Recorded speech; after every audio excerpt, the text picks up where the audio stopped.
Sylvie Coquet, bonjour. Bonjour. Le CIRA 2015, vous en attendez quoi? Il peut vous apporter quoi? Alors le CIRA 2015 pour moi c'est une fenêtre ouverte vers le futur. Je viens de sortir une collection d'assiettes qui s'appelle Aquilone, qui est le mot grec le vent, et qui a été mis en valeur de façon extraordinaire par Franck Morenet et puis l'Institut Bocuse avec Jean-Paul Naquin sur l'espace du restaurant 6e Sens Monitoring. Et c'est une assiette clocher qui est complètement futuriste, alvéolée, qui permet de découvrir finalement le mets qu'on va mettre à l'intérieur de l'assiette. Parce que pour moi, la cuisine du futur, c'est aussi l'expression des artisans, de tous ces gens qui vont fournir des pièces incroyables de poissons, de viande, d'une fraîcheur inouïe. Ça va être de plus en plus rare à trouver, de plus en plus difficile. Et donc j'avais envie de faire une ligne de vaisselle où quand les choses arrivent sur la table, le client peut découvrir, humer avant de déclocher. C'était vraiment apprécier, sentir. C'est pas simplement une assiette qu'on pose sur une table avec une cloche, c'est vraiment un espace de découverte. Elle est moins chère parce qu'elle est pleine de trous. Alors effectivement, elle est beaucoup moins chère puisqu'elle est pleine de trous. Sauf que il faut penser, effectivement, votre réflexion est tout à fait juste. Sauf qu'il faut penser que c'est pas parce qu'on met moins de kaolin, moins d'argile et moins de choses comme ça que c'est pas plus difficile. La porcelaine est un matériau extrêmement complexe et lorsque l'on découpe des alvéoles à l'intérieur, on peut créer une mini fissure. Donc on peut avoir des chocs surnaturels. Donc ça demande une maîtrise artistique et une maîtrise technique assez exceptionnelle. La question, c'est surtout sur l'artistique. Hein. Oui, je comprends bien. Donc là, elle est difficilement copiable et c'était également aussi la vision que je voulais apporter, montrer que l'artisanat français, les manufactures françaises peuvent apporter un élan nouveau dans la recherche et cette assiette est entièrement déformée, difficilement copiable en industrie lourde et donc elle a un bel avenir devant elle. Sylvie Coquet au CIRA, c'est incontournable, on va dire? Oui, c'est incontournable. D'abord, tout simplement, parce que les gens ont envie de nouveautés.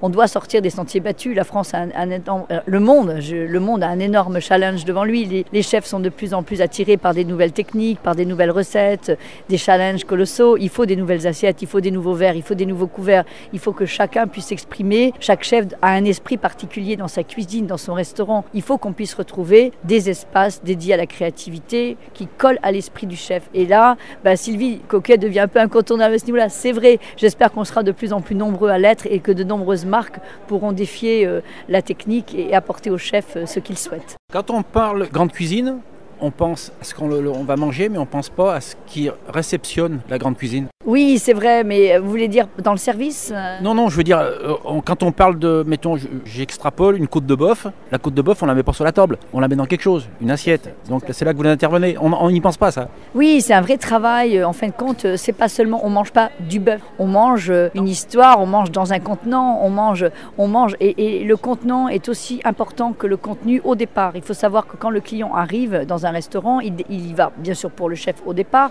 mais il rentre dans un univers, il rentre dans un état d'esprit. La première chose qu'il va voir, et ça Régis Marcon l'a très bien expliqué sur une des TV CIRA, que en fin de compte la première chose qu'il voit c'est l'assiette et c'est le couvert dressé. On est dans le cinéma, il faut la première chose, il faut quelque chose qui détonne et après les sens sont ouverts, l'esprit est ouvert et on va être beaucoup plus réceptif pour manger, pour apprécier les choses et c'est effectivement pas seulement une côte de bœuf qu'on apporte sur la table, mais c'est un rêve, c'est des sens, c'est des émotions qu'on doit découvrir et le contenant est très important.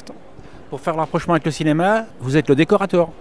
En quelque sorte, oui, et je suis aussi le passeur d'idées, le passeur d'esprit. Et c'est très important d'être en osmose avec le chef pour bien comprendre sa stratégie culinaire et ce qu'il veut évoquer pour que quand le client s'assoit, il ait tout de suite compris où on est.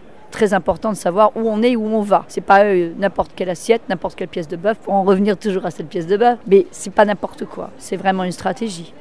Quand un cuistot, entre guillemets, un chef, ouvre son restaurant, ils vous contactent pour savoir ce qu'ils va mettre sur la table en premier? Oui, on a beaucoup ça, c'est-à-dire des gens, voilà, j'ai un projet, alors j'ai plusieurs choses. Voilà ma philosophie, est-ce que tu peux me créer quelque chose? Ok, mais envoie-moi des images de ce que tu es. Alors aussi bien dans ta cuisine que chez toi, que voilà. Et c'est important que je me mette dans la peau et la structure. C'est très important d'avoir ce que va faire le décorateur, ce que veut le chef. Et puis il y a la deuxième chose, tiens, j'ai une nouvelle carte, je viens de sortir une recette fabuleuse, j'ai envie de faire ça. Comment on peut travailler autour de ça? Donc après, là je fais un focus sur l'assiette, sur le plat, et je rentre dans l'univers et j'essaye d'apporter quelque chose qui va sublimer et qui va mettre en avant le travail. C'est la palette, c'est vraiment une palette de peintre. On amène, moi je suis un peu la toile, mais plus que la toile, puisque je vais apporter déjà une perception du concept, de ce que veut dire le chef. Et lui, après, il va faire tout ce travail de création. Moi, je vais faire un premier travail de création qui va représenter 30% du travail. Et lui, il va faire les 70 autres pourcents, qui est d'amener les saveurs, le plat, la décoration, l'esthétisme, qui va faire que le plat va faire vraiment quelque chose d'exceptionnel. C'est vraiment un tout, c'est vraiment un état d'esprit. Un salon tel que le CIRA, vous travaillez sur des anciens clients qui reviennent vous voir, ainsi de suite, mais ça vous apporte en même temps d'autres clients qui vous posent des questions? Ah bien évidemment, parce que vous voyez par exemple là, ma vitrine aujourd'hui c'est le 6e sens, parce que les gens, quand vous apportez des assiettes percées sur un salon, les gens vous disent « Ah c'est joli, c'est intéressant, c'est bien, mais oh là je ne vais pas pouvoir l'utiliser ». Allez au 6e sens, mangez au monitoring, regardez ce que le chef Naquin et son équipe a fait et vous allez voir ce que ça donne. Donc moi j'ai un petit stand, mais qui fait qu'aujourd'hui j'ai énormément de gens qui sont arrêtés, du monde entier. On a des gens de la Turquie, du Maroc, du Japon, enfin là les espèces de... On a quoi? On a un jour et demi à peine de travail. Il faut voir déjà les concepts qui se sont détachés. Les gens ont compris, ils comprennent ce qui se passe. Ils savent que le CIRA, c'est la porte ouverte vers le monde de la restauration. Très important pour nous d'être présents ici et de l'être sur la scène grâce au 6e sens. Le CIRA, quand vous repartez avec un carnet de commandes chargé? Alors, on part avec des gros projets qu'il faut traiter très rapidement dans les 2 mois qui viennent. Des carnets de commandes. On repart aussi avec l'esprit du Bocuse, puisque bon, je participe au Bocuse d'Or. Donc, je peux vous dire qu'aujourd'hui, j'ai extrêmement peur. Je suis préoccupée parce qu'on a fait des challenges colossaux avec des équipes qui ont à défendre la cuisine française dans le monde entier. Donc, c'est beaucoup de pression.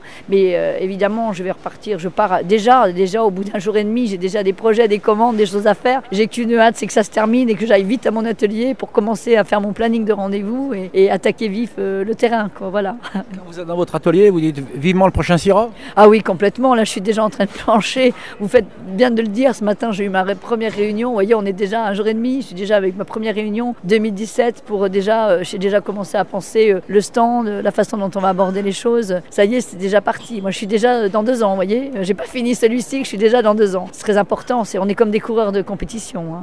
En 2017, les trous seront bouchés? Alors les trous seront bouchés à tous les sens du terme, mais on aura fait de nouveaux trous et j'espère bien qu'on aura découvert de nouveaux univers et ça va être extraordinaire. Un salon tel que le CIRA, justement, à part le fait des commandes, ça vous apporte quoi pour votre entreprise? Disons, pour nous, une visibilité internationale déjà, très important, et puis faire connaître, parce que bon, nous on est une manufacture qui travaillons entièrement tout à la main et on se rend compte que finalement nos prix ne sont pas complètement démentiels, ça permet aussi de tester un petit peu l'esprit manufacture à l'international et on se rend compte qu'on est très bien positionné, donc ça ouvre des portes colossales sur le monde et sur ce qu'on est en train de créer. Est-ce qu'on colle bien au marché? Est-ce que les gens vont être réceptifs aussi bien au Japon qu'aux États-Unis, qu'à Singapour, Hong Kong, etc. Donc ça nous permet à notre entreprise d'avoir un contact terrain direct par rapport à nos créations. Est-ce qu'on est dans le coût ou pas? Est-ce qu'on est dans les prix ou pas?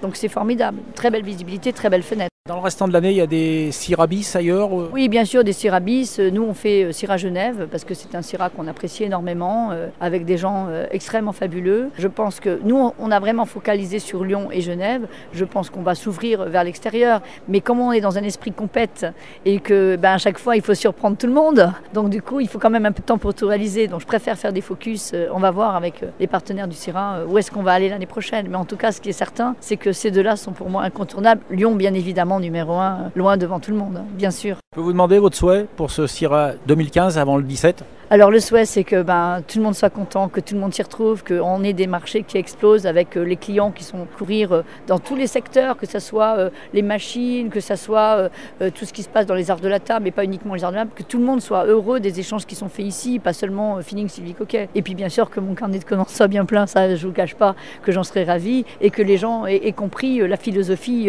de Sylvie Coquet à travers Feelings, bien évidemment. Là je fais un partenariat avec Vista Alegre, on lance une nouvelle collection, boîte internationale, 4e boîte art de la table puissante dans le monde. Je suis ravie, c'est une belle opportunité de les mettre en avant et de mettre nos créations en avant. Tout ce que je souhaite, c'est que tout le monde s'y retrouve pour tous les gens qui exposent ici, qui prennent les risques majeurs des professions que l'on a. Sylvie Coquet, on peut prendre rendez-vous pour 2017. Mais attendez, où est votre carnet d'adresse? On y va tout de suite, votre planning? On fonce, bien évidemment, mais bien évidemment. Pas 2019 quand même. Ah bah attendez, pourquoi pas, on peut l'évoquer en 17. Je vous remercie. Merci et merci de votre attention et des belles questions que vous avez posées, ça fera réfléchir du monde.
Thank you.